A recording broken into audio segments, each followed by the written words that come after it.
Hey friends, welcome back to Nelly Sisters YouTube channel.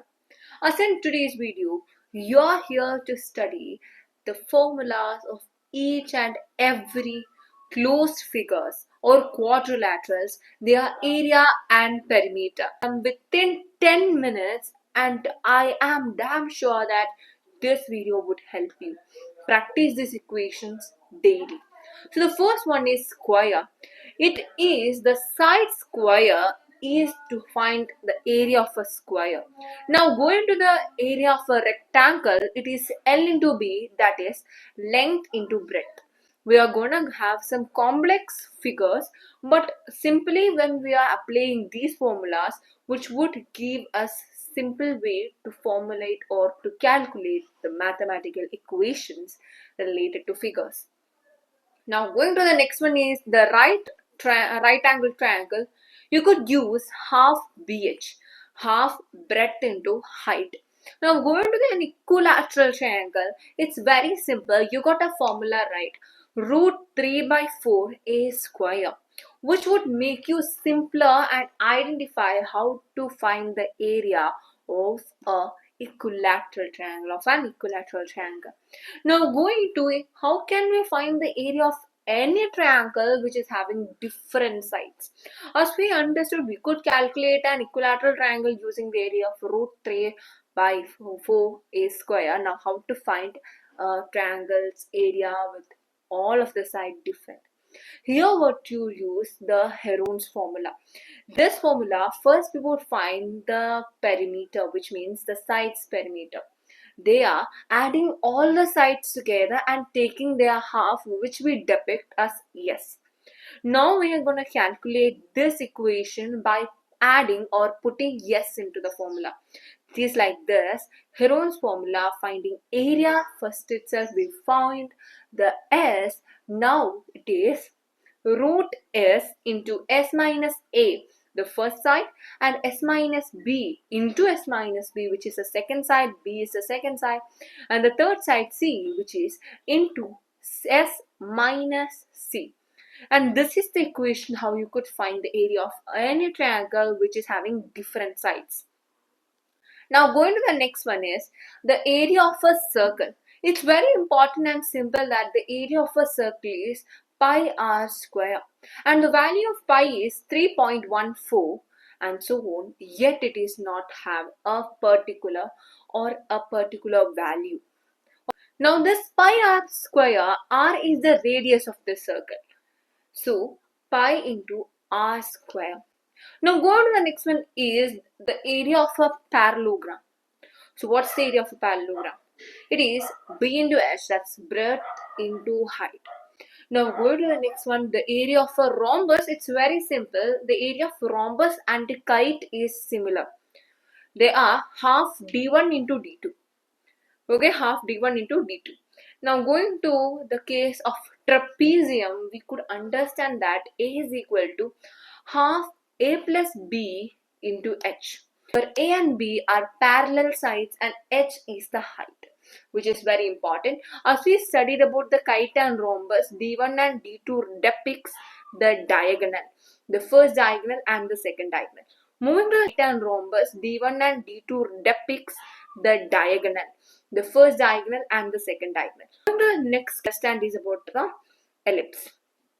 The area of ellipse is pi AB, where A is the semi-major axis and B is the semi-minor axis. And now going to the next one, it is the hexagon. We also got a formula as like the equilateral triangle. By from there we could also get an area of the hexagon like 3 root 3 by 2 a square is the regular hexagon's area. Now, the next part, the perimeter. So let's understand it too very simply. First, almost going to the case of square, again it's 4a. A depicts the sides. And now the second case is the rectangle, that is 2 into L plus B. L represents to length and B represents to breadth. Now going to the case of triangle, it is A plus B plus C. And now going to the next one itself is the circle. The circle, the perimeter is known as the circumference. The perimeter of distance around a circle is what you mean by the perimeter or the circumference. So the circumference of a circle, the equation, the formula is 2 pi r, which means 2 into 3.14, which would you would generally give the value as, where we don't have a constant value for that. So we would give it as pi, which is into the radius of the circle. This is a simple way to find the circumference of a circle, which you need to understand, because in many equations that you're going to study in higher studies and in higher classes, you must need to understand these formulas, which are very important. And right now it would help you to find and simulate all of the equations, and they would clearly say that you are a genius right now. But it is very simpler and familiar equations or formulas that you would study in your all classes when you complete 10th itself, or when you are starting 10th itself, you could understand these all things. So let's come to our point again. So you understood what's the circumference. Now going to the next one is the parallelogram. So over here the perimeter, it's very simple, like 2 into a plus b, like l plus b. So a and b are the length of the adjacent sides. Okay, lengths of the adjacent sides.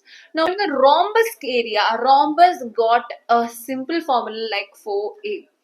4 into sides are A, which we represent as A or S. Now going to the case of the trapezium, it's also very similar to the triangle, like adding the sides like A plus B plus C plus D, the adding of their sides. Now going to the next one here, it is the kite. Over here the perimeter is like 2a plus b. It's similar to the parallelogram 2a plus b, where a and b are the lengths of the two pairs of a pentagon. All it differs like this. N means how many sides it got with. Right, and now going to the hexagon, it's 6a, and then going to the pentagon, when we are having your giving us a particular name for them, it refers as 5a. So this is all our today's video. You studied all the perimeter and area of the closed figures within just 10 minutes. Can you believe it? You should believe it. So more videos like this, subscribe my channel right now and share it for your friends, which would help you for your board exams and every exam that you are ready to crash or crack. Let's see in the next video. Subscribe right now. I'm Neha Sara Nelson. Let's see in the next video. Till then.